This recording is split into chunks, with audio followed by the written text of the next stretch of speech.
the Texas Motor Speedway for the final round of the 2021 Season 1 Flux Motorsport American Sports Car Championship featuring the GTE cars. I am your host, Carlin Hicks, here with One Shoe. Say hi to the folks, One Shoe. Here we are, deep in the heart of Texas. It all comes down to this. And we have got a fantastic round of racing here on the Texas Motor Speedway road course tonight. Get my mic set there a little bit. Final round of the championship. There are 4 cars in this race still mathematically alive for the Flux American GTE Championship. And it has been a fantastic season. In the 6 races run, we've seen 5 different winners. And coming into tonight, the man you're looking at right there in the factory Corvette, OGR Cat Guy, comes in, winner at Watkins Glen. He is your points leader, but it is just by 2 points over CDN Trooper and Super Crusher, both also Corvette drivers. Big night here for Super Crusher in the 28 Paris Spirit Corvette. As I said, comes in just 2 points behind. His first Flux Motorsport Championship on the line here tonight, but also coming fresh off his first career win in the series last week at Laguna Seca in a fantastic duel with McToasty. And also he has some added pressure here, One Shoe. His father, Revs Martin, right there in the 82 car, is making his Flux Motorsport debut tonight. So son is fresh off his first career win. He's running for his first championship, and his dad is in the vet behind him, making his Flux Motorsport debut. How's that for final race pressure? Now, I guess, too, if you, instead of waiting in the pits to be there to welcome your son when he wins the championship, if Super Crusher does win it, then Dad, maybe we can get Dad and him to do a victory lap afterwards. Yeah, it'll be like a Dale and Dale Jr. thing. Yeah. Like when, I will say this, watching those races for a long time, even when he won the Daytona 500, I never saw Dale Sr. as happy as he was when Jr. won his first race right here at Texas Motor Speedway. And it's that's anybody who has a little one, like I got a couple, they know exactly what that's about. But we've got a full field and a little good time. We'll do some talk, and I have learned my lesson about trying to do the track walk during qualifying. So I will wait for the race, but more or less, those of you following along, the Texas Motor Speedway road course, 2.82 miles. As I counted, it has 9 turns, including the oval turns on the outside. And it's a track that has been run in the past. I believe ALMS, Ferrari Challenge, Pirelli World Challenge, perhaps even Grand Am ran here a couple of times. The biggest challenge is the tire wear, because you're putting on a car set up for a road course, you are putting oval 24-degree banking G-load on those tires at both ends there. And I think finding the compromise in the setup to what can go quick through the infield and quick on the oval and give you something to race with for 45 minutes is the key. Now, One Shoe, you've run here in the predecessor to this very series. What would you give as the One Shoe keys of the race? When and actually ran a BMW M3 here in a career mode, and what couple things I really do like about the track is that I think they've maximized the use of the entire area. There's not a whole lot of space left. The banking on the ovals where we've run the stock cars and the Indy cars here for years. To me, I find when you get to the intersection, especially the little kink that's in the infield, I think that's the one. If you're brave enough, you can make up so much time there but you also have to be very cautious when it comes to getting entered, because if you forget that you've got to make that hard stop in the left-hander to get into the infield. I've knocked some tires over, tore some cars up on that particular corner. So slow in, fast out, be brave in the middle. Yeah, I have to completely agree with you there. There's a couple of key spots where you can make up some time. Obviously, make up a lot of time if you fly through that kink. The SMS track marshals might catch you. We might see a few penalties here already. You've got Super Crushers picked one up there in qualifying, so I'm wondering if that's a grid penalty. I think you'll also see penalties getting on and coming out of the pits. These guys are going to make it one stop. I would think that, I don't know that you're going to see the usual strategy of somebody trying to stretch their tires and stretch their fuel out here. I expect to see a pit stop, Wenshu. What do you think? I would bet at the very least out of the top four, they're going to go hard, but they're not going to risk it. They don't want to leave anything to chance. Very likely, whoever wins this race has that opportunity to lock themselves into the championship. Or here's O'Brien they're in the middle portion of the track, going for a ride. Yeah, exactly. And those top three guys, we love to see it come down to this too. The last race, and we get to see what a season's worth of preparation is done in these cars. I'm excited. I know it's going to be a great race.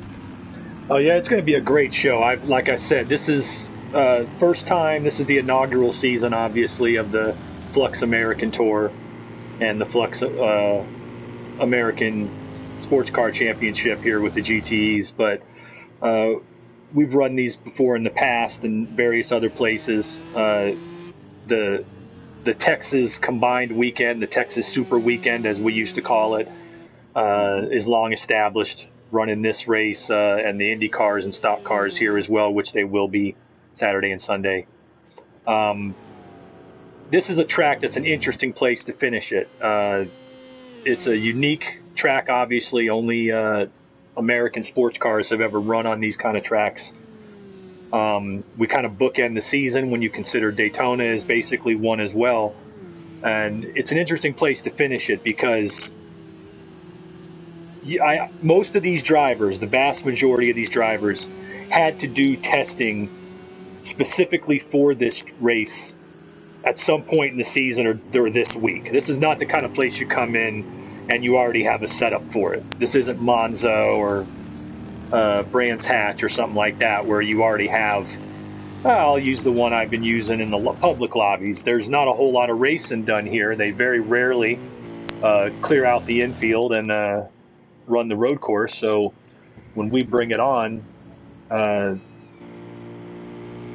this is the opportunity. So I think it really comes down to who was most prepared for it. When the big question, of course, that the viewers are wondering would be, between Cat Guy, CDN, and Super Crusher, the three primary contenders for the championship.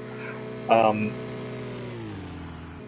throw the question to you, Wenshu. If I had to make a pick, I'd have to go with the veteran Cat Guy because he's been in this situation before in this very series at this very track.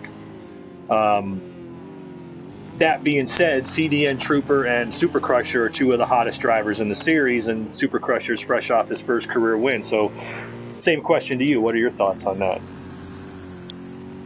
I look at the season that Cat Guy has had, the challenges that he's had off of the track, on the track, how he's worked his way through some injuries. And as a matter of fact, it just worked out that he's actually here. He was planning on not being here to finish the season. So he was trying to book in to get maximum points and try to wrap up the championship. But as it worked out, his sponsor made sure he could be here to fight for the championship. I don't want to bet against him because I know how tough he is. But I think it'd be great to see either CDN or Super, especially Super with, the added pressure of his dad being here tonight. But I think I'm with you. I think you got to go with the guy who's got the experience, the veteran. He's plenty of time getting ready for this. He's got experience on this track. I'll pick Cat Guy too. I hope that's not the kiss of death for him. Oh, there you go. We got some of our questions and chats coming up through those of you watching live on YouTube.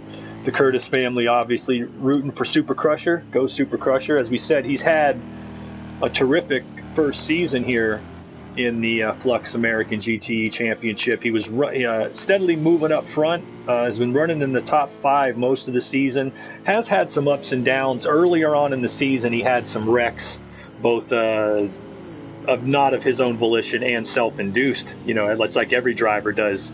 But he's come on strong lately, and if I remember correctly, he was second at Watkins Glen behind Cat Guy, which was a career high finish, and then came right back in last week at Laguna Seca. Was one of the best races all season.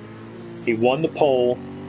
He and McToasty were nose to tail at that most difficult of race courses for the entire 45 minutes, and they finished nose to tail in Super Crusher's first career win. So he's flying high, and that's one of the reasons why this racing's all about psychology, and that's one of the differences coming in between Super Crusher and, say, CDN, where he's at. CDN, we did get a report from the pits that was a track limit grid penalty that Super Crusher got. Oh, no kidding! Already here in qualifying. But yeah, like I was saying, CDN Trooper, Super Crusher comes into here having got his first career win in the series last week. So he's riding a high. He just learned, as all of us know from my early days in the old league, it takes you forever to get that first win. But when you get it, the floodgates open. You know how to win now. Super Crusher has that. CDN, they were last week, just 1 week ago, they were in the same position. Both of them guys we knew were knocking on picking up a win. Now Super Crusher's got it, and CDN's now the guy on deck looking for his. And I have to say, one of two scenarios play out there, either Super Crusher getting the win last week gives him a slight edge there because he's riding a high, he knows he's learned how to do it. Or CDN is that much hungrier. He's been on the podium several times this season, just hasn't quite got to the top of the podium. And if he gets to the top of the podium here tonight, it's simple. Cat Guy, CDN Trooper, Super Crusher. Any one of them wins the race, they are the series champion, barring any type of steward penalties or anything outside of that. Any of them wins the race, they are the champion. If it's anywhere near the top half of the field, whichever ones finish ahead of the other two wins the championship. So it's going to be, it's a perfect scenario. I have been in that position before myself in the final race of a series before, many seasons ago, and on more than one occasion. And I think the key is don't beat yourself. The biggest thing is don't beat yourself. You've got to run to some extent. You can't run all out for the win. McToasty, who we haven't talked about, who's still alive in the championship, but he's 26 points back. He would need pretty close to bottom of the table or DNFs for the other three and a win for himself to win the championship. But he can go all out. McToasty knows I have to win, plain and simple. No two ways around it.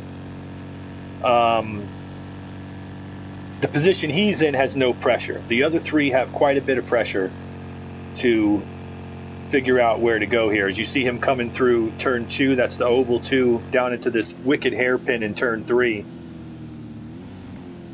McToasty has won in the Indy cars. I don't believe he has a win in the GTEs this season, but he also has been a guy knocking on the door.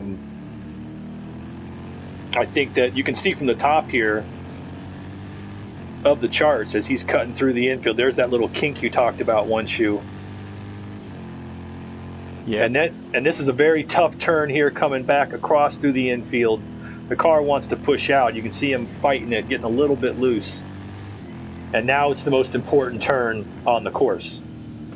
Turn 7, you've got to get off this and onto the oval as good as you can, back on the throttle,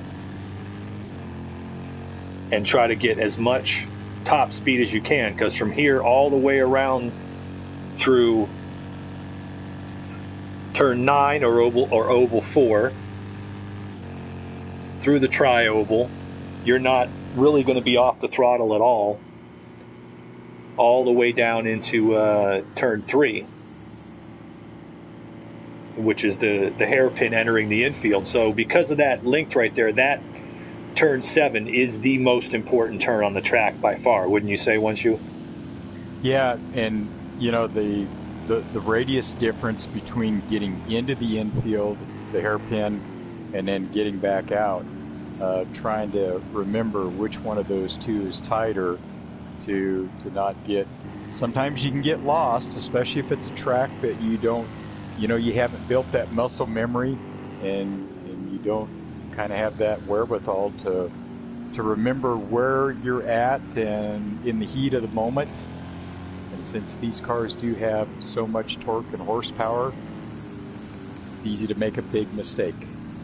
Absolutely. Look, top of the charts, I was just looking right there. Put out Pogo Mojo at the top of the charts, but we're looking at it right now. The top 8 drivers within just over 0.7 of a second. The top 12 are within 1.2 seconds. And the bottom 4 there are where they're at because they haven't really put in a clean lap. That has nothing to do with their speed. That's what's been the story here in the Flux ASC American GTE Championship this season, has been how close the competition has been. These cars are, this series has looked to me a lot like the old vintage Trans Am series, One Shoe. These big, powerful sedan-based cars, just nose to tail most of the race. And as you can see from qualifying, these guys are right on top of each other. Pogo currently out in front. That's a guy we expected to be a championship contender, but he's hit everything but the pace car this season. Both a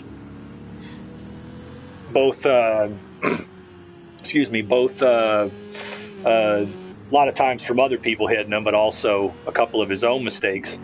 Not surprised to see him contending for the pole here, but he can do well here and move his final finishing position well into the top 10. But it's basically been a disappointing season for Pogo. We have a question from the Curtis family. Who is in the hunt for the championship and what do they need to win? We'll do that quick rundown. OGR Cat Guy, he's currently the 8th spot in the factory, I believe, number 3 Corvette. Cat Guy is your points leader with 1 race win on the season. He is 2 points ahead of both CDN Trooper and Super Crusher, who are tied. Though Super Crusher has a win already and CDN Trooper does not. With them separated by 2 points and using a point system that we do in Flux, which is 35 for the win, 30 for second, 27 for third, 25 for fourth, 23 for fifth, 20 for sixth, and then down by 2s and 1s the rest of the way. If these guys are in the top half of the field, which we expect all 3 of them to be top 10 drivers, then basically it comes down to which one finishes higher than the other one. Whichever one finishes higher than the other 2 wins the championship. So that really puts them in a position strategy-wise where they just have to race each other. I honestly, I would be surprised to see one of them come out and run away and win the race. But I'd be more, the guys who have nothing to lose, like the Pogos, the McToasties, the O'Briens, those are the guys I expect to come out with a hot setup and maybe put the heat on the field. Cat Guy, CDN, and Super Crusher just have to beat each other. They're all three in Corvettes. They've all had factory Corvette support from Flux Motorsports Corvette rep, meaning that they have all similar setups. They all have been working with the same raw data from Doug Feehan and the Corvette Factory Racing Team. So they have all the right stuff ready to go. It just comes down to one race on the Texas Motor Speedway road course, and at night. Yeah, it's going to be an interesting race. The IndyCar and stock car races over the next 2 days also under the lights here. Their finales here at Texas Motor Speedway. Where is LMP2 and GT3 racing at this weekend? I haven't looked that up. Let me take a crack at it here. Tomorrow on the Flux EU region, we've got the LMP2s on Saturday. Their season finale at the Daytona Road Course. So they're here in our neck of the woods, finishing up at Daytona. And the GT3s are at Bathurst. And Bathurst down in Australia. So they're Flux Motorsport globetrotting as always. It looks to me like Pogo may have held on. All right, your starting lineup for the 2021 Season 1 Flux Motorsport American GTE Championship finale. We've got Pogo Mojo in his vet on the pole with a blistering 113.078. Takes the opportunity for that bonus point away from the championship contenders. Super Crusher, the highest qualifying championship contender, qualifies second, has a grid place penalty. We'll have to see how that works out, as does qualifying third O'Brien 79, the race winner at Scooby-Doo is trying to get some commentary in. O'Brien, the race winner at Sonoma, qualifying third. We'll see how that sorts out on the rolling grid. Harry W., switching over to a Porsche ride this week, will be starting fourth. CDN Trooper, the second of our championship contenders, is fifth on the grid in his vet. Qualifying in sixth is Mick Toasty, fresh off a second place at Laguna Seca. He'll be starting in sixth. Seventh is Muttley, the highest qualifying of the Ford GTs. Eighth is the third of our championship contenders, OGR, a Cat Guy in his factory Corvette. Ninth will be Andrux in the Ford GT. That is the Ford GT, or is that a Ferrari? That's the Ford GT. Yes. Starting 10th will be Revs Martin, a teammate and father of Super Crusher, making his series debut. He does a good job in qualifying with a 114.181. He will start 10th in his vet. Starting in 11th, Deadly Hawk, the main factory driver for Porsche throughout this season, has had some good drives. He will start in 11th. Starting in 12th will be Taijo, running in the Ford GT on the outside of row 6 there. Luke Snipes is our highest qualifying Ferrari. A tough night for him in qualifying. We'll see how he can move up in the race. We know he's got pace. He will start 13th. Jiggly Jello, a little farther back than we've been used to seeing him this season. He's got his Ford GT back in 14th. Starting 15th will be Green Gamer in his Ford GT. And Shotgun on the field, making his series debut as well. Big welcome to Biohazard. He is in a BMW M6, I believe, the first BMW we've seen in the series this season. So they're throwing a little money at us, Biohazard. Good to have you. All right, folks, 2 minutes on the clock as we prepare to begin.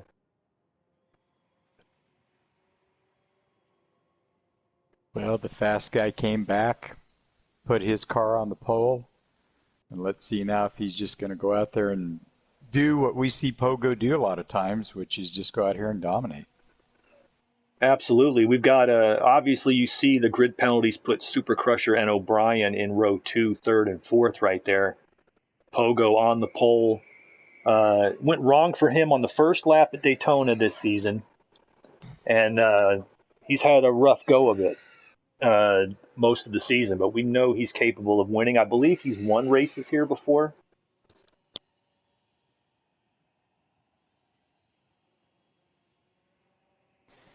Yeah, Texas isn't quite the heartbreaker that Daytona is, but you can certainly get caught up in these, especially going into that first turn. It's relatively flat, and these cars, it kind of makes me wonder: do they focus more on, trying to be good in the middle, or they try to give a little bit of that away so they can actually be able to take these cars on the banks? That's the big question, as far as I've seen from everybody. The big question is, I had one driver will leave anonymous who was saying you can set this car up to hit 170 miles an hour heading into turn 3 at the end of the oval section. But if you do, that car is going to be undrivable in 6 laps. Yeah. So it really depends on how much you can dial it back. The draft will be a big thing. If you have a good car in the draft, when you're on the oval, you can gain time here. As long as you take advantage of it and get past that guy in the infield. All right, here we go. We've got Harry and Pogo on the front row. Pogo is our pole sitter leading us down. As we said, we will call the oval turn 1, oval turn 2, turn 2, turn 3 is the hairpin leading into the infield, and we are green for the final round of the Flux American Sports Car Championship at Texas Motor Speedway. Harry and Pogo side by side. It's looking like the beginning of a stock car race here, and it will until they get down to turn 3. They're going to have to get hard on the brakes. This is the big trouble spot. Who wants to put themselves in trouble right here? They get hard on the brakes coming in. It's got to be somebody in the back. Pogo gets the whole shot through there for now. As we see everybody kind of cycling through, I don't see anybody dropping like a stone. That was beautifully done by the Flux Motorsport GTE drivers. But Harry comes back around Pogo, making that Porsche work for him.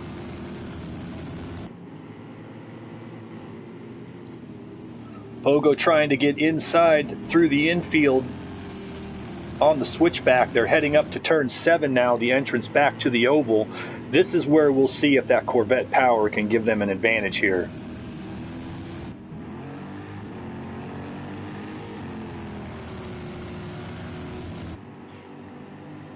And I saw Harry do this a little bit during qualifying. I saw him get down there on the flat to try to see. And that is terrible. If you're going to get down there on the flat, you certainly cannot come back up and put the guy into the wall. And that is exactly why you don't do that. You know you don't do it in a stock car. Yeah, that is. You don't do it in a GTE car either. Yeah, that is definitely not a good move. And right there, looks like O'Brien's getting it. That might have been super. We got a big trouble down in turn 3, and O'Brien is on his roof. No. Big trouble down in turn 3. O'Brien got turned by Super Crusher, I believe. Let's see if he can get it rolling.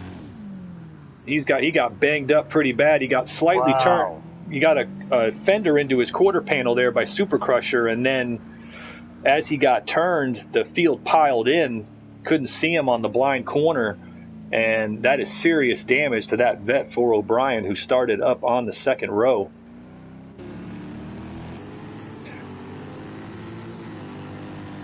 Let's see if Pogo, you know O'Brien's going to be in. I'm wondering if Pogo's probably got to come in as well. Well, it didn't take long to get really exciting. Absolutely. Yeah. Two reviewable moves right there at the start. I would say the one by Harry, though, who's currently come out our leader, that was certainly egregious. As far as I know, that's below the track limits. I guess here on the road course they're letting them take it, but you certainly know if you're down there on that flat, you can't come up onto the banking and take the guy out. It's his line if he's on the banking, and Pogo got the short end of the stick there. I would be shocked if Harry's not in the steward's inquiry after that one. So we'll have to see how that sorts out. Yeah, and let's hope too that Pogo doesn't wind up getting bit between his teeth and wind up causing himself to go back even farther now with more damage. See him and Luke there kind of rubbing what's left of Pogo's fenders. Yeah, absolutely. At the moment, let's take a look at where our championship contenders at. Super Crusher up there in second. You know he's sweating right now, though, after that turn on O'Brien. We caught the tail end of that. Tough to make a call. Obviously, they were both coming down into the hard braking zone in turn 3. He has broken up some of a gap, though, more than 3.5 seconds back to the third place car, who happens to be his dad. Rebs Martin has come all the way up through all that trouble and is sitting there in third place, but he's got a whole pack of cars behind him, 3rd through 7th, Deadly right Hawk, on top. Ty Joe, Toasty, Andrewks, all of them there. It's a swarm. Yeah, definitely a swarm as Deadly Hawk moves that Porsche up to 2 Porsches in the top 3 right now. Who'd have thought Porsche that this might be their track? Yeah, we've been talking them up all season, and now they're showing us that all those other times we said these tracks were good for them, we just picked the wrong track. That's all. Yep. All right, Cat Guy and CDN running 10th and 11th right together. They have got some ground to make up, however. Oh, as we've got Jiggly Jello, and it appears like Muttley also back in the infield, coming through the kink there. More chaos on the track.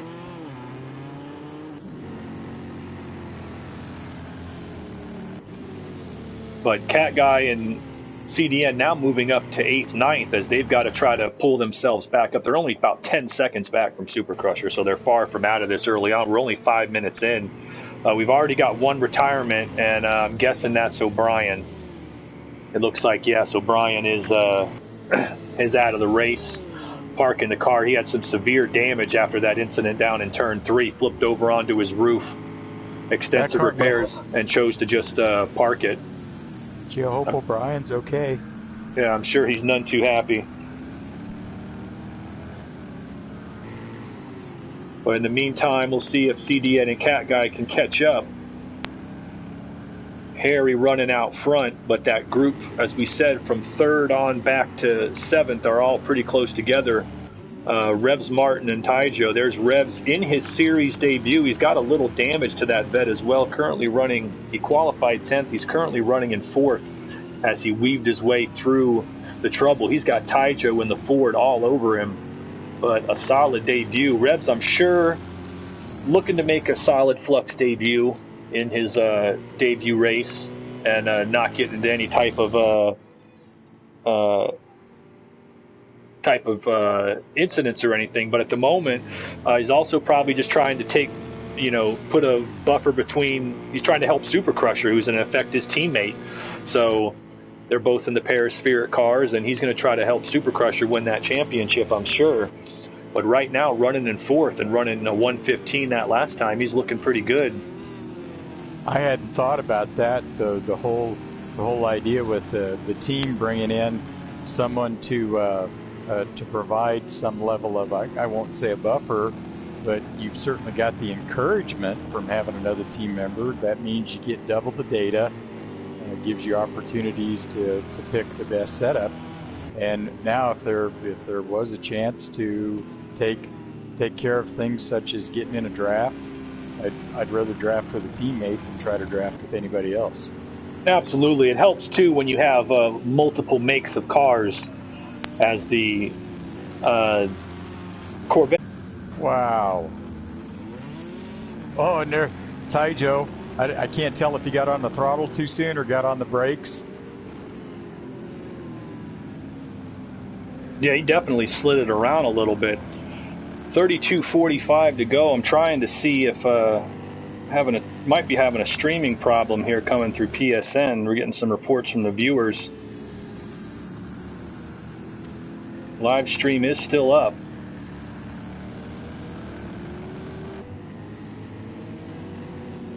All right, there we go. All right, hopefully we'll sorted that out. 32 minutes to go here in the 45-minute Flux Motorsport American Sports Car Championship finale at the Texas Motor Speedway. Harry still leading the way in his Porsche. We still have 2 Porsches in the top 3. Harry, however, is going to have to deal with the controversy of that move where he passed Pogo, coming up off the flat onto the apron and smacking the car into the wall is rough. But he is, as of now, officially up front, and he has got 1.5 seconds on Super Crusher, who is one of the championship contenders, and as they run, Super Crusher would be your champion, but we've got a long way to go here. Running in 3rd is Deadly Hawk in that second Porsche, having his best run of the season so far, but he is part of that now 6-car pack stuck together in the middle. Right behind him is CDN Trooper. CDN has come back from all the way back in 11th, I believe he was at one point. Now, he's got some damage on the front of that car. I don't know if he's going to try to repair that or decide not to repair it and save time. You can see him fighting that front end a little bit, coming through turn 7 and back on the oval, but he has moved up all the way from back in 11th to get within striking distance, at least on the pylons of Super Crusher, and currently running in 4th. Taijo is in 5th in his Ford, the highest running Ford at the moment. We've seen some gaps. It looks like Taijo, Cat Guy, Revs Martin, and Andrews have been separated from them. I believe they got into that incident we saw a couple of laps ago.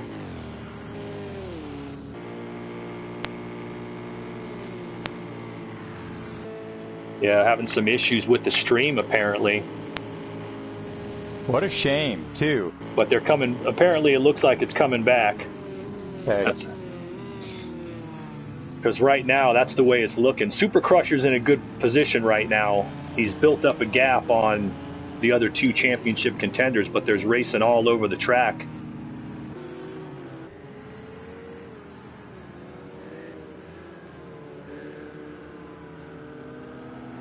Let's take a look at Andrews in 8th, as he's right behind that. He's in the Ford GT, the number 69 car, running in 8th place, looking ahead to Revs Martin, OGR Cat Guy, and Taijo ahead of him. One Shoe, the world's fastest drone pilot. Here comes that turn 7 onto the oval, and Andrews getting on there and getting on the power pretty well, I would say, as we've got 2 cars in the pits, McToasty and Green Gaming. 15 minutes in, it's possible it's a scheduled pit stop, but just as likely they might be banging out some damage on that thing. McToasty came in an outside championship contender, and it's not looking like it's going to play out for him here. We have a great battle for position for 3rd. CDN Trooper has now passed Deadly Hawk in the Porsche to move into 3rd place. He's still 13 seconds back from Super Crusher in that championship chase at the moment.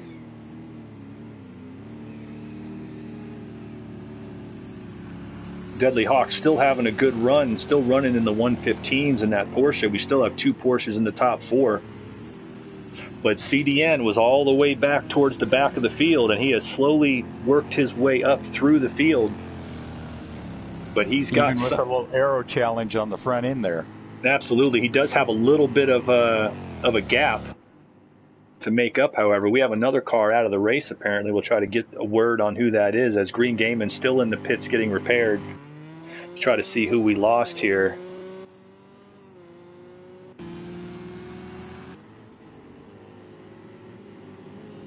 See if we get a report from the pits telling us which driver. We have a second retirement, down to 14 cars now on the track.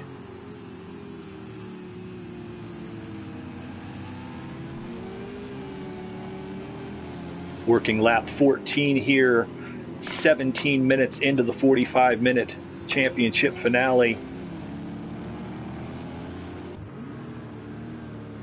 Waiting to see strategies play out, One Shoe. I would say anywhere, I would say you could possibly see a scheduled pit stop anywhere between the 30-minute mark and the 15-minute mark. As somebody goes around right there. Yeah, Luke was actually coming up on Rev, and looks like Luke got on the power, and Rev was there, and had the line. The little Ferrari was unable to move the big Corvette. Yeah, that's pretty much what happened. Rev had the line, and Luke took the worst end of that. But yeah, we could see scheduled pit stops at any time here. Anything before or after that, I would think would be pretty much unscheduled.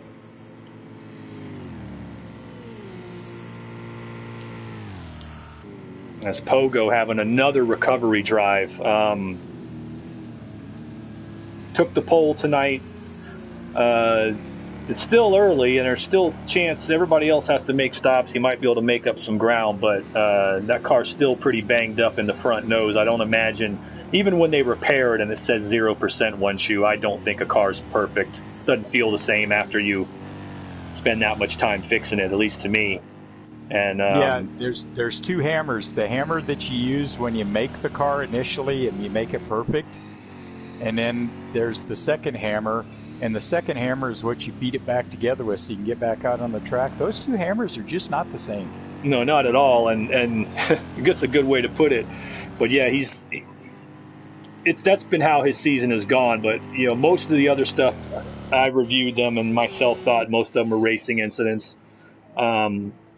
This one was not a racing incident. Not quite sure what the other driver there was trying to pull off. But Pogo's still out there. He didn't park the car. He didn't, start ranting and raving. He, got back in the pits, fixed it. Now Audi is now, but it's definitely not been what he was hoping for after taking the pole. Meanwhile, up front, Harry has opened that gap up to about 3.8 seconds here on Super Crusher, who has slowly lost a little time to CDN. Yeah, because you don't know in this case too what did Super Crusher decide. So there's Harry making the track smaller, and I think you're right. That must not be a track limit issue, or Harry wouldn't be able to continue to cut laps down in that portion of the track. Yeah, I'll give you my straight opinion on it. Obviously, if on the road course the track marshal doesn't call the track limit on that one, obviously then there's no rule against it. However, very clearly established, the car on the banking has the established line. Harry was running out of room. He was coming up to the pit entrance, and that's a case where he needs to concede that line. And when he did not concede that line and just came up, that caused the incident. I think that's something we would look at. I personally would be all for Bandon going down there, but like we said, we have the track limits turned on with the SMS race marshals out there, and they don't allow you to do it on the oval, but if they allowed you to do it on the road course, then they're allowing him to do it, and he's taking advantage of it. So he's not doing anything illegal there. However,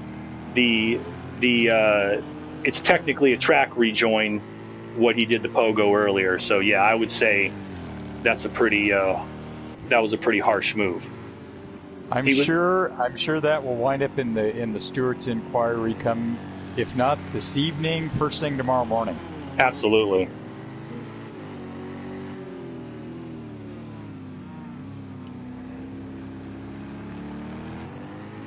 Yeah, we're 18 laps in, halfway down. Yeah, just about to hit halfway here. Harry holding 3.5 seconds. As we said, the SMS marshals allowing it. They're allowing it. We might look into that beyond that, but for today, you can do it. Nonetheless, the track rejoin there was a difficult thing. We'll leave that for the stewards, though. We've got a lot of race action. Cat Guy's not been able to make up time, but CDN has. He's now within about 10 seconds of Super Crusher, and he was down by about 15. So he is slowly catching up. Penalties could be a factor. We'll have to wait and see. But racing it out, we're looking at, as we said, 10 seconds here between Super Crusher and CDN. And you know the situation. As far as the championship goes, Super Crusher, CDN, and Cat Guy, it's who finishes higher than the other. If you can, once you take a look and see what kind of a marshal penalty we have, what kind of a track penalty we have on CDN, what he's working with. There is for it does identify it's for track limits, but it just all it says was the time was invalidated. I don't necessarily see anything listed at this point. At least nothing from the tower as to what the length of the penalty is. Correct. Yeah. So we'll just have to wait and see. But he's been steadily gaining time. He's running a half a second to a second quicker than Super Crusher now, as those tires are wearing. None of those guys. There you go. CDN, 4 seconds is the penalty he's working with. 4 seconds. Must have heard me. Yep. There you go. 4 seconds. So 10 seconds. That puts him 14 seconds back. And that's also considering, you know, what other inquiries we might have. So we'll have to see how that plays out. But he's definitely gaining on. He's come all the way from back in 11th through this field and is definitely gaining on him right now. We've got Biohazard in the pits, pitting from 10th place in his debut in the series. Been quiet here tonight so far in that BMW. That BMW, yeah. But he's been staying out of trouble so far, and now here he is making his pit stop, likely a scheduled pit stop. He'll go a lap down on the cycle of pit stops and get back out and rolling. Got a battle on the track, Rebs Martin and Jiggly Jello, I believe. All right, to clear it up for the viewers one last time, we do have a question about that. The AI track limits are set. We use the SMS provided race marshals for the actual live track limits. Those are on. Guys have received track limit penalties. If it is not penalizing him while he goes down there, then no, he is not violating the rules. However, like we said earlier, that incident in the early laps where you come up off that line into somebody else, that is definitely not. You definitely have to concede to the proper racing line. But if the SMS track marshal, one more time to confirm, if the SMS track marshal is not penalizing it, then no, it's no penalty. And if he's making it work, he was turning some 114s. He made it work, yeah. Yeah. I know it will not allow you to do that on the oval races, but and on an oval race, I wouldn't want to be down on the flat anyway. No. It's dirty down there. And that transition from the flat coming back up onto the bank. Whew.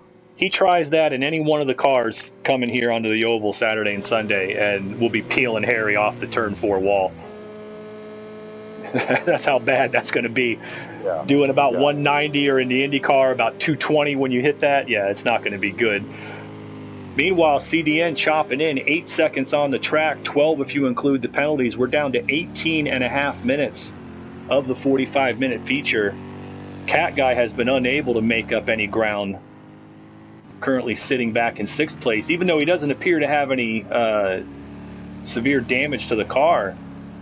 We'll just have to see if he has a strategy that he's going to try to work out. Are these guys going to try to stretch it? Are they going to try to run without a stop? That could be hard to do on this track with the tire wear, but it's definitely there. It should be nice to take a peek at his gas tank and see where he is with his tires. Or is this, as you mentioned, is this what the veteran does, to go out and let everybody else be the rabbit and go out there and burn your stuff up? And the veteran, in the meantime, is going to take what he's got, make it last the entire race, and be there when it counts, when we get down to the last 2 laps. Yeah, I would say, personally, I would believe that, but that's too big of a gap. Nobody wants to be 30 seconds. 30 seconds is too far at this point. But he may be counting on them pitting. He may be counting on a 2-tire stop or something like that. It could any number of possibilities. He just hasn't, as of right now, the pace hasn't. He's been running in the 116s with them for a while, but he's fallen off a little bit. And I think that might be the biggest problem that we're looking at here. Yeah, 2 seconds a lap. That just, it's kind of hard to maintain that pace. And we don't know too. We know his injury, his second injury that he's had this season. For all we know, he could torn bicep and now a severe ankle sprain. So he could be having some, He could be having some challenge with that. He could be. He could, as battling AJ some of that Foyt, pain. as AJ Foyt used to put it, he could be falling out of the car. Yeah. As what it could be. But I think he's probably okay. It just hadn't really gone the way he wanted. But we're getting to about 16 minutes to go. One Shoe, I know you've got a special Flux Motorsport message and a message for our community and our viewers you wanted to share. I just can't, the type of action that you're seeing here tonight, the best part about this is that you watching out there, you can come and be part of the action. You can actually join the Flux community. To do this, you go to www.fluxmotorsport.com. You sign up there, join us on the Discord. We ask you to do an evaluation drive, and then you get to pick one of your 7 championships. And Season 2 will be starting soon. And then you too can be featured, much like Super Crusher is, here on Flux TV. While you're on the Flux Discord, you get this opportunity to participate in community races. This is where we get the setup, we get the support to be able to have these types of races. And if you would please, consider a donation this way. Browse the marketplace for Flux Swag, because winning is pointless if you don't look good while doing it. Discounts and offers available from Fanatec, Acelith, through our affiliate links. Join us here at Flux Motorsports, if you please, the home of clean sim racing and eMotorsports. Absolutely. Thank you, One Shoe. As we're saying, CDN consistently running a lap quicker than Super Crusher. He's now within 6 seconds, but we know that he has a 4-second outstanding track limit penalty, so that really is about 10 seconds on the track. But with 14 and a half minutes to go, that's about 11, 12, maybe 13 laps, somewhere in that range. So these guys have got, it's at least 10 laps, probably 12. So that's plenty of time for him to make up. And Super Crusher has definitely fallen off from his earlier pace. I don't know if his tires are worn. I believe these guys are trying to stretch it at this point, One Shoe. Yeah, if you're watching the clock, and when you came into this race, the top 3 guys had to know, all I have to do is beat the other 2 guys. I don't have to win the race. It would be nice to win the race and the championship to finish the season off, but I just have to beat those other 2 guys. That's all I have to beat tonight.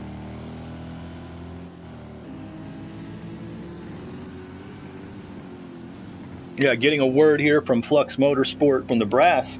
Within our rules and regulations, the white line marker defines a track limit, so it's definitely going to be assessed.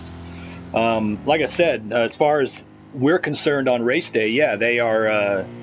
We have the penalties turned on, but I know in the oval races we do not allow that at all. At least not for pass for position. That far down, you'll see some guys stick a wheel down in turn 1, but that's it. You're not going to see more than a tire or 2 over that line. But that's something we'll have to take a look at. Meantime, this race just getting interesting. CDN is just moving up as he is now closing in rapidly. Super Crusher's car is going away, and with just under 13 minutes to go, this could be the championship right here.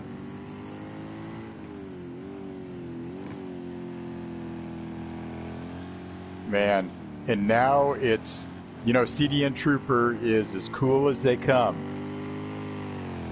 Oh yeah, he's a cool customer. He can see he's got super in his sights.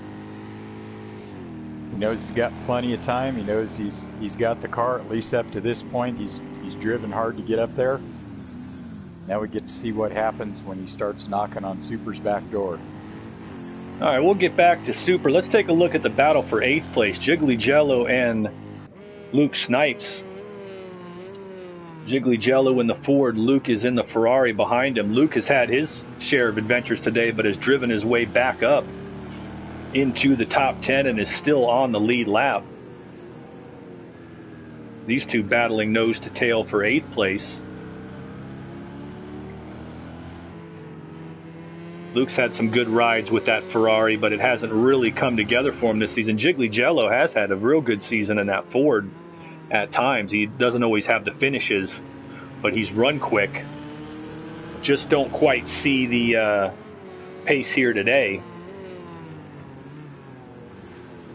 but he's definitely moving up. The 15s and 16s that they were running earlier, you know, they've really kind of settled into, and you mentioned it, certainly with the accelerated tire wear, and, you know, burn the fuel load off. Even with all of this downforce and the big wings that these cars have on them, over a period of time, they are definitely going to change. We're down inside of 11 minutes. Still 14 cars running. We had 2 retirements so far. One of them I know was O'Brien. Not sure who the other one was. Yeah, poor O'Brien on his roof. Yep. Our 2 debutantes are running down in 11th and 13th. Revs Martin obviously has had some problems that has put him back to 13th, but he had a solid debut. He was in 10th. He moved all the way up into the top 4 at one point. So nothing to be ashamed of in his debut. I think the story of his race can be told by the nose right there. That's why he's back where he is. But he was making a good account of himself early in the race. Same thing with Biohazard. He's running in 11th. He's had things banged up in that BMW, but he's the first BMW we've really seen this season. And it's an interesting place to make that debut. So just getting a finish here is a pretty solid day's work for him in his overall Flux Motorsport debut. Meanwhile, the battling... Very promising. Cat Guys, Taijo, Cat Guy, and Andrux are on top of each other, but that battle is almost a moot point here in the last 10 minutes because it's where CDN and Super Crusher are at.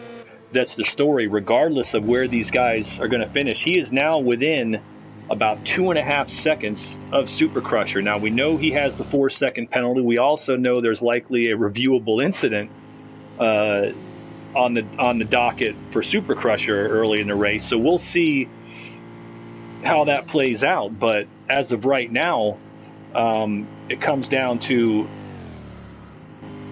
at the end of the race, who's ahead of the other one. He's 2 seconds back. I think if without the penalty, it looks to me like it's a foregone conclusion. He's running a second a lap quicker at this point and running Super Crusher down. Even with a car himself that has the hood hanging up and is pretty banged up there. So he's toughing it out. But he's not only got to pass Super Crusher, he's got to put at least 4 seconds on him to know that he's going to hold that second place position. So this is really a race not only against the clock, against Super Crusher, but against the clock, because Super Crusher is going to make that car as wide as possible within the rules and try to buy as much time as he can. But the way it looks, I think passing him almost looks like it's a done deal if he can get there. Yeah, it looks when the car Super Crusher made that transition, you know, again on the flat off to the banking, it looks like the car maybe didn't have forward drive there for just a moment. So don't know if the tires have worn to the point, or you start racing in your mirror instead of racing in your windshield, and the next thing you know, your focus goes in the wrong direction.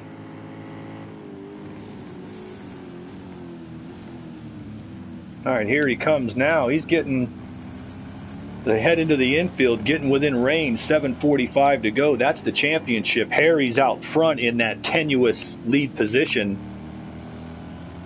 for reasons we have discussed. But meanwhile, this is the Flux Motorsport, the inaugural American Sports Car GTE Championship is on the line right here. CDN's got under 7.5 minutes.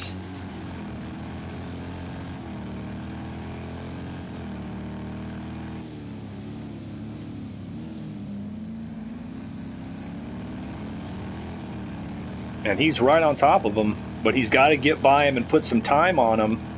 And now he's got to set him up. Yeah, and if this does happen, this would definitely qualify for the overtake of the race. Yeah, no kidding. They are at it right now. CDN just has a better long-run car. Super Crusher was faster early in the race, but CDN's chopped down on it. And as we said, the early shuffling of action, including the incidents in turn 3, he was all the way back in 11th and has just driven through the field to get up into 3rd place. Now he's just got to look for the place to do it. There's no question he's holding a tighter line, but he's got to try to set it up. The best place to do it, One Shoe, I think it's no question here. It's turn 7 coming up. This is turn 6 through turn 7 onto the oval. If he can be better coming out, then you've got about 1.5 miles, or about you've got about a mile basically to make that pass. And we saw Super have some challenges getting off of this corner the last time, and he's a little wide. And here comes CDN down at the bottom. CDN tried to cut the diamond the corner there, but he just seems like his tires and his car is clearly better, but he's running out of time. He's got to make this pass and get a move on. I think at the rate he's been going, he was running 3/4 of a second to a second of a lap faster until he caught Super Crusher, and now he's, stuck in his draft trying to get by him. So he needs 3 or 4 laps at least getting by him to put that distance on him. Ooh, gonna look on the inside. Ooh. CDN has been clean all season. You know he's going to try to make it a clean pass, but he's got to put a move on now. Just over 5 minutes to go. And Super Crusher saw those headlights flash in his mirror. CDN is there. Oh, he's just a little bit better getting through that center section there. 2 vets and a championship on the line. That track limit penalty looming large right now. All right, let's see what he can do. 4 minutes left. Gets back on the throttle. CDN needs to get that wide run, and Super Crusher's very wisely taken that line. And that is the main thing that is the reason, I think, at this point. Plus CDN, like I've always said before in the past, he probably used the stuff up to some extent getting to Super Crusher. So we'll see if he has anything left. He's trying to make a move here. I don't think going on the inside is going to get it done, but he's going to try it. Can he get on the brakes? Can he make it work? Gives him the slide job, and he does it. Great job by CDN Trooper as he pulls it down in turn 3, gets it on the inside, gets on the brakes hard, pulls the old slide job on Super Crusher, took the line from him, and now the question is, that was an awesome move. And now the question is, can Super stay close enough that he'll take that position back? We know CDN Trooper has a 4-second penalty.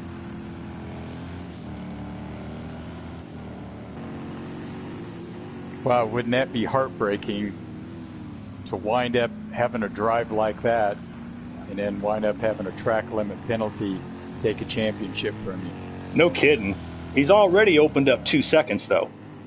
As we said, I believe he had more in the car. Super Crusher had more in the car in the first half of the race. CDN has definitely had more in the car the second half of the race because he's come all the way from the back, and that might just be a championship drive. And there's the other thing here. We don't know what Harry's inquiries are going to be, so this could also be for Super Crusher or for CDN's first career win. Right. And here's CDN. Now that he's finally got around Super, got around clean, in his mind he's just thinking it's just let's make as much gap as we can. He's gaining on Harry at the moment. That's what I was saying. He's got 2 minutes left and 4 seconds, so geez, why not go get it? He's building up that gap to where it's up to 3.5. I think if he does not make a mistake, he's got more car than Super Crusher. Super Crusher's run a great race, but he doesn't have the car under him anymore. Yeah, and Harry's way off. He's down. He's probably down about 4 seconds a lap from what he was earlier, and we see him up on the banking. Yeah, Harry has definitely had a habit this season of, he has an aggressive car setup, and he does have a very fast car, but he's used that thing up. He's definitely used it up running up front all race, and he's done a good job of doing so. But now I don't know if CDN has enough time to catch him or if it even matters. But the championship is what's mattering, and right now that 4-second gap has been made by CDN Trooper. We might be looking at a CDN Trooper. You might be looking at your inaugural Flux Motorsport American GTE champion. Canadian driver. North American, it counts. North American, yeah. Well, that's what it is. That's what you mean when you say, American Le Mans Series meant everything from Canada down to Brazil. So that's the way. It's really the Americas with an S championship. But yeah, Amerigo Vespucci. All right, we are running down. Probably coming up on our last lap here, maybe. Looks like it. Harry's down. The lead's down to 2.5 seconds. I don't know that that's going to be as we said, if that's going to be important. We got 2 more cars out here right at the end. That is going to be the white flag lap. This is the final lap. 2 more cars out of the race. Looks like CDN's got about a 6-second gap on Super.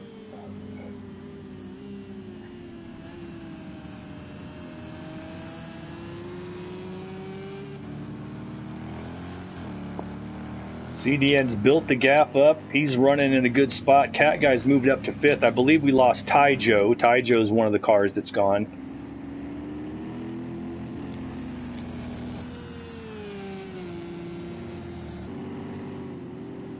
So full field of 16 starters. We got 12 running here at the finish.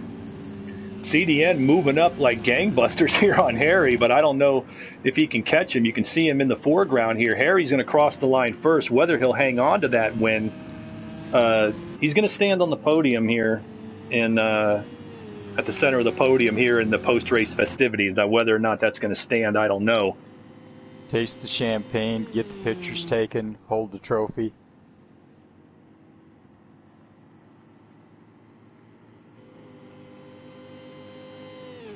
All right, Harry crosses the line. CDN Trooper is going to, regardless of how this stuff plays out, he is going to be your Flux Motorsport 2021 Season 1 GTE champion, as he just a fantastic drive. Was running back in 11th in the early going of the race.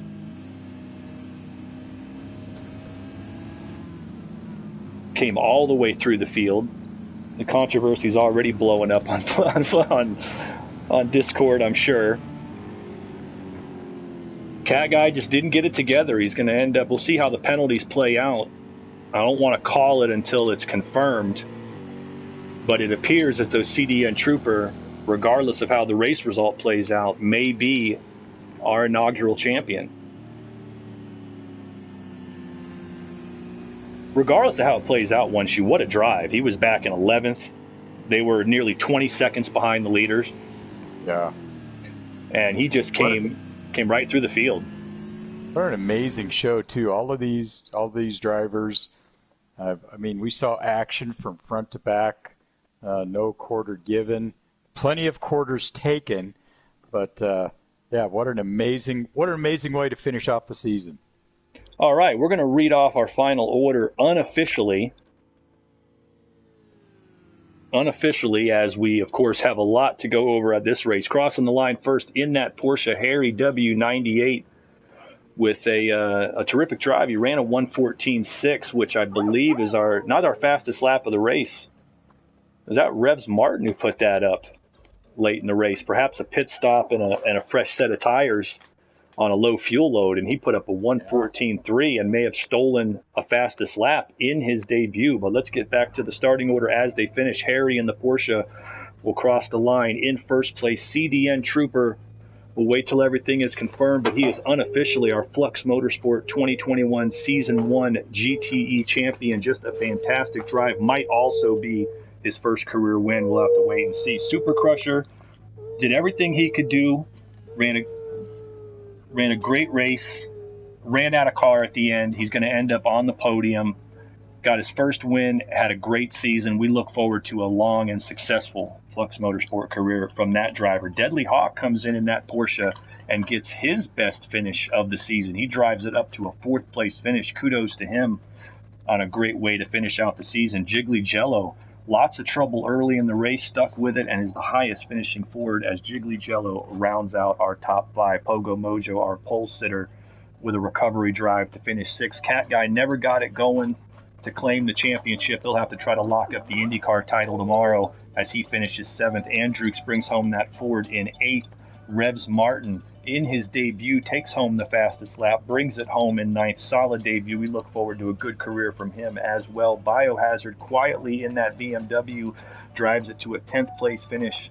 Excellent job by him, and a welcome to him as well. 11th, McToasty did not have the race he was hoping for. He finishes down in 11th, 2 laps down. Green Gaiman winds up in 12th. That is the final runners on the track for us this evening. Well, One Shoe, it was not without action. It had controversy. Final thoughts?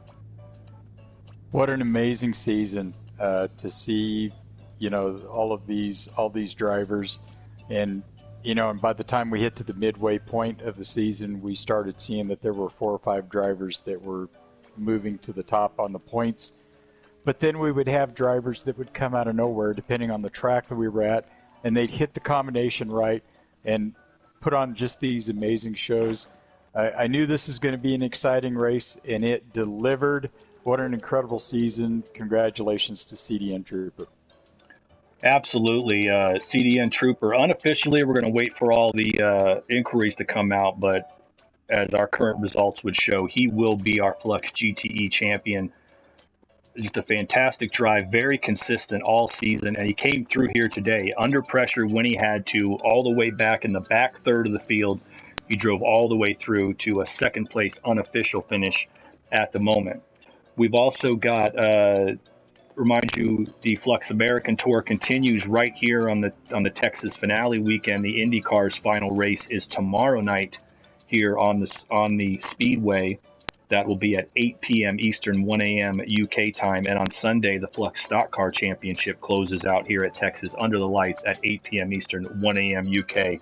The LMP2 Championship will have its final round over in the East Coast here of the States. They will be at the Daytona International Speedway Road Course for the final LMP2 round of the season. That's at 8 p.m. UK time, 3 p.m. Eastern on Saturday. And on Sunday, the GT3 Championship wraps up the Flux European Tour for 2021 Season 1. They will be down in Australia at Mount Panorama at Bathurst.